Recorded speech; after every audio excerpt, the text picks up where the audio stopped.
Hello everybody, just check my microphone, make sure I'm recording. So, I am in Lower Austria, somewhere between Linz and Vienna, or Wien as they say it here. And I am actually on, I think, the most technologically advanced farm in Austria. This is absolutely mind-blowing. If you love your cattle, if you love anything to do with robotics, the future, like this is a video for, we need the likes of Andrew from Farm Theory at this one. But before we start, just want to point out, the man, Lucas, who owns the farm, has great taste with his lovely DX451. He runs a lot of Pottinger gear, and that is the connection as to how we are here. But let me take you a walk through this barn. So this is his, well, it's new and old barn combined. This is a traditional Austrian barn, so you have the cattle and all on one side. The house where you live in is on the other side. So for example, he has some bulls in here, but the plan is to get them all taken out and moved over into this shed.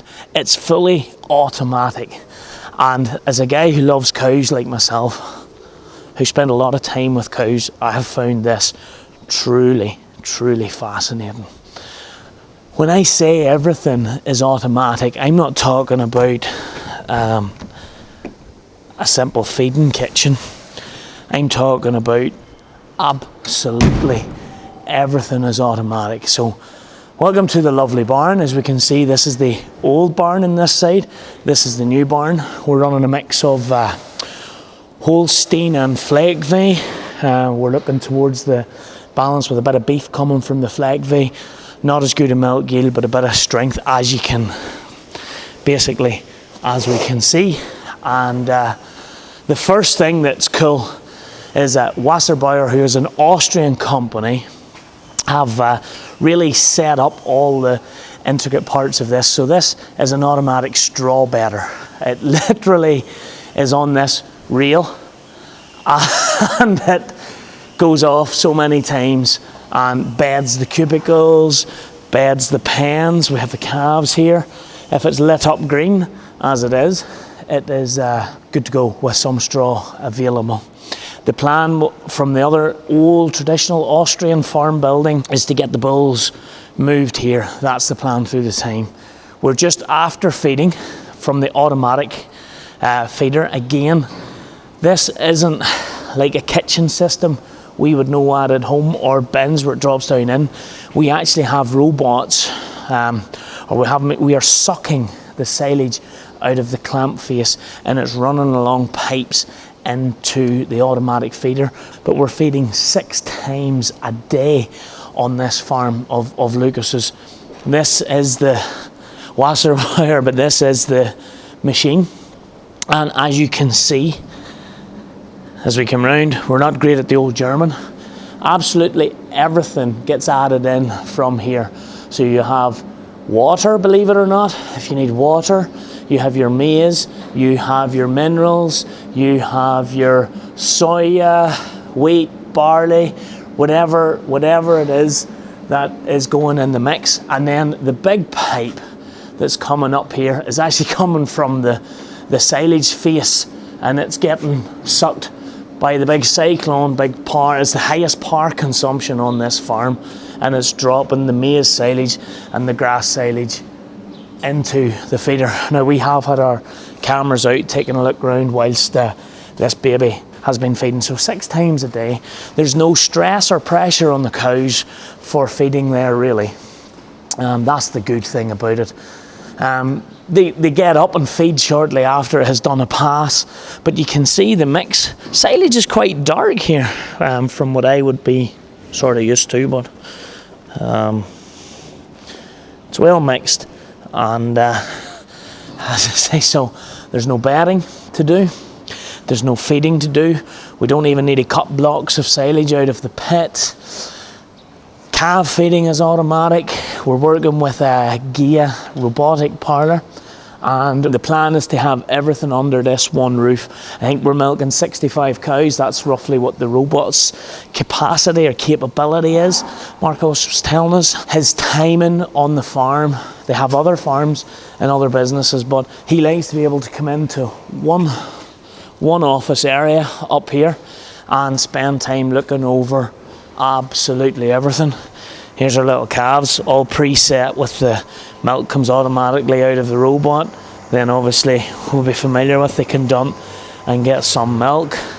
And again, this is 1 day old, I do believe.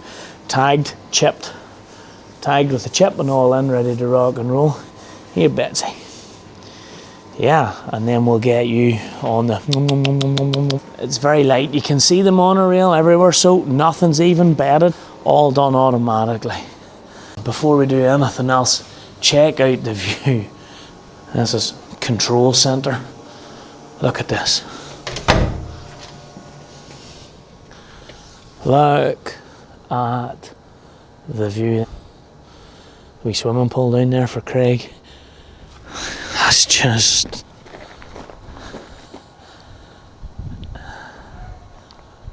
I don't know. I love Austria. That's all I'm saying.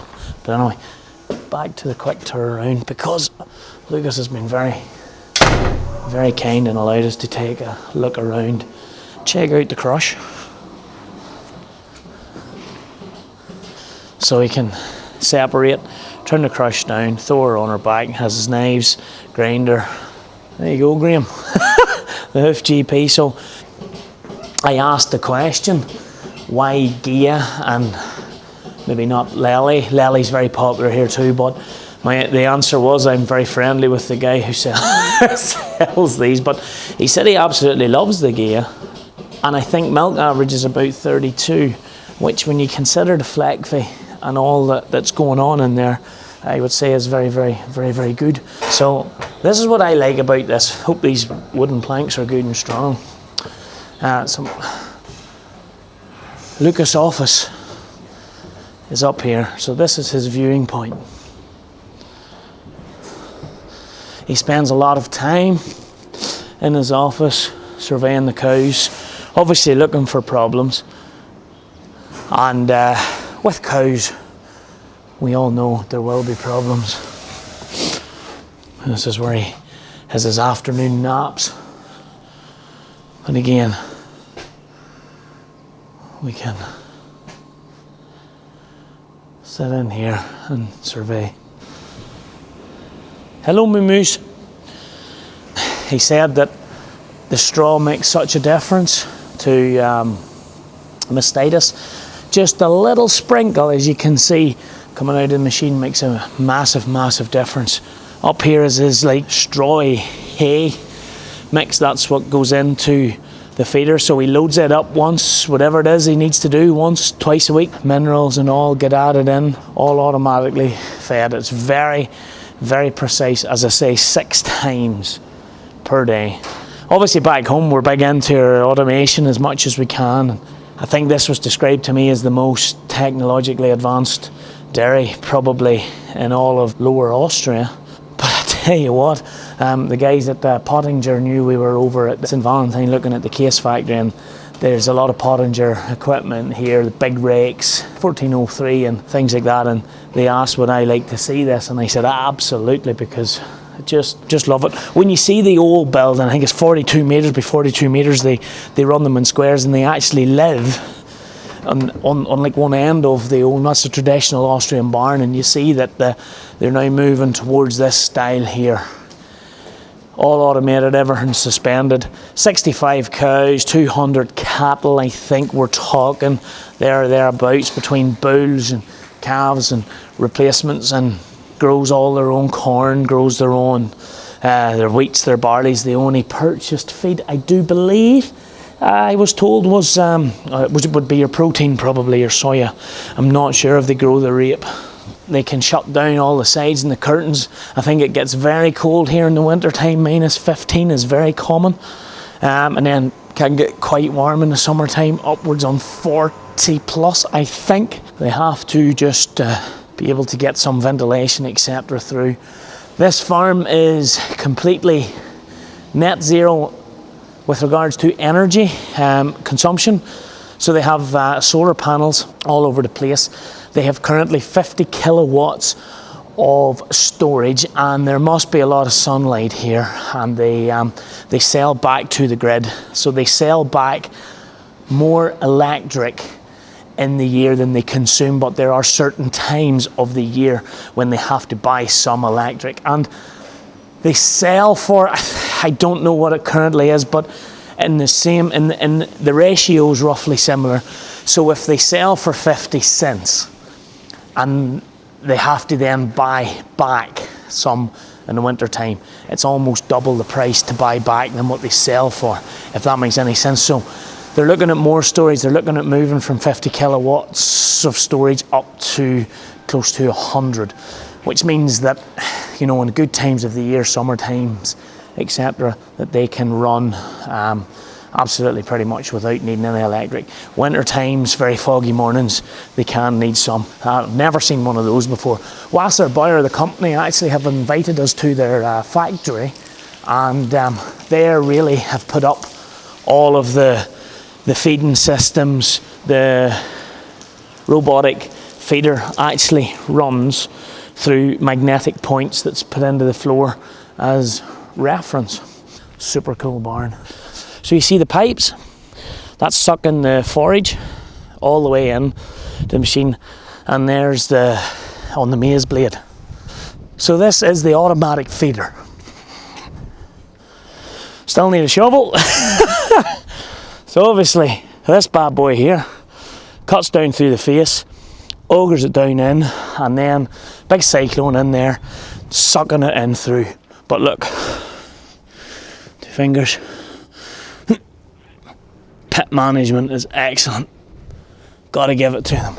Beautiful, beautiful, beautiful. So you can see it comes along the pipe up in, and I think the most power consumption on this farm is the actual cyclone. Oh look, there's the wee robot on his way out. He pushes it in so many times between the 6 feeds a day. It's kind of the most automated level I have physically seen. I don't know if anyone knows of anything just as well automated or not. I just don't know. So this is a traditional Austrian setup here. Oh, there's the rake I was talking about. You can see in there, full of the shed, 6830 premium. Man has got a little bit of taste, alright. Crampy trailer. So all of his feed bins, where his straights, etc. go into, then they're all augered across and then dropped in. And this is what Lucas was trying to get away from, you know, become more modern. Up above is straw, so he wants to get these all transferred over into the other shed. That is his plan now. The robot does feed in here on its own. The tracks are there. So that is the ultimate plan here. John Deere. You don't see many of them about. And this is what I mean about the house, the traditional Austrian setup. There's the living quarters part of the house, and then you have your cattle's shed bit here. Really great wee trip. Like, it's just an example of what can be done in the modern world. This is a fantastic example of showing you how it was once done to how it can be, you know, what a bit of planning and work can do to modernise. This is what we will have come out of, a parlour situation to all robotic. So anyway, hope you enjoyed the wee walk around with me. I certainly did. I think I haven't been this excited in a long time. I love coming to other countries and learning, getting educated, seeing how this particular farm survives of practically doing everything themselves on 65 cows, fully automatic, practically run by his phone. He has his issues, Lucas was saying, that sometimes he has to get up in the middle of the night, and we all know that's the kind of things, the hardship you are going to have. But we'll get back onto the Merc here and carry on our way. Some yoke boys. But anyway, hope you've enjoyed the run through like I have, and we will go and see the guys and see you later. Absolutely love it.